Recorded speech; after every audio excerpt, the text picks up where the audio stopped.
محكمة كويتية تقضي بحبس فاطمة المؤمن. إليك التفاصيل كاملة. قضت محكمة كويتية اليوم بحبس فاطمة المؤمن 3 سنوات بتهمة كسر الإشارة الحمراء لتشهد بذلك قضية الفاشنيستا الكويتية منحا جديداً بعد أشهر من التحقيق معها وتوجيه عدد من التهم لها، منها تهمة القتل الخطأ.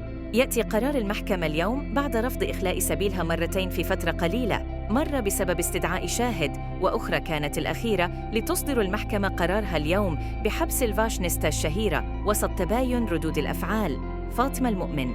وعن تطورات قضية فاطمة المؤمن ومراحل الحكم عليها، فكانت محكمة كويتية أصدرت قرارها بشأن فاطمة المؤمن وحكمت بنفس المدة، فضلاً عن سحب رخصة القيادة لمدة عام بعد توجيه عدة تهم للفاشنيستا الشهيرة على رأسها القتل الخطأ. لتؤكد المحكمة الكويتية اليوم قرارها بتثبيت الحكم وحبس فاطمة المؤمن 3 سنوات، ومن بين التهم الموجهة للفاشنيستا الكويتية كانت تجاوز الإشارة الحمراء، القيادة فوق المعدل في حادث مروري، وهو الحادث الذي تسبب في مقتل شخصين وإصابة 2 آخرين. وفي البداية أعلن قاضي محاكمة فاطمة المؤمن تنحيه بسبب صلة قرابة بينه وبين أحد الضحايا، لتستكمل بعد ذلك فاطمة المؤمن قضيتها مع قاض آخر وسط الدفاع عنها من التهم الأخرى الموجهة لها، وهي الإصابة بالخط، الإضرار بممتلكات الغير والممتلكات العامة، استقلال مركبة بتأمين غير ساري المفعول، قضية فاطمة المؤمن.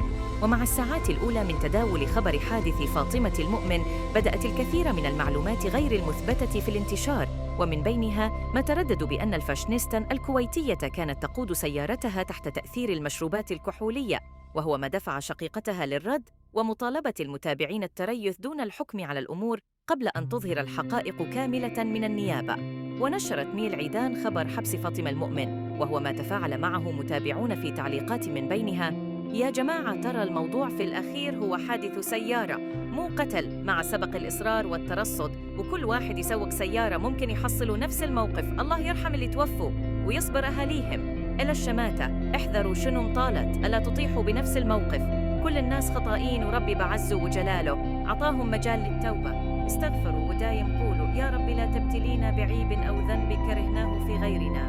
ما أشوف في عدل بالحكم، حسبي الله ونعم الوكيل، والأرواح إلى راحة صحة إنه يومهم وهذا مكتوب، بس الغلطان لازم يتحاسب، حسابه قوي، شنو 3 سنين ولا شيء. كما جاء في التعليقات على خبر حبس فاطمة المؤمن: الله يهون على أهل الضحايا، أنا أحزن على الأمهات والآباء اللي فقدوا عيالهم، رغم إني كنت أحبها، بس الحق حق، وما أعتقد حكم مثل هذا ممكن راح يشفي قلب على ابنها.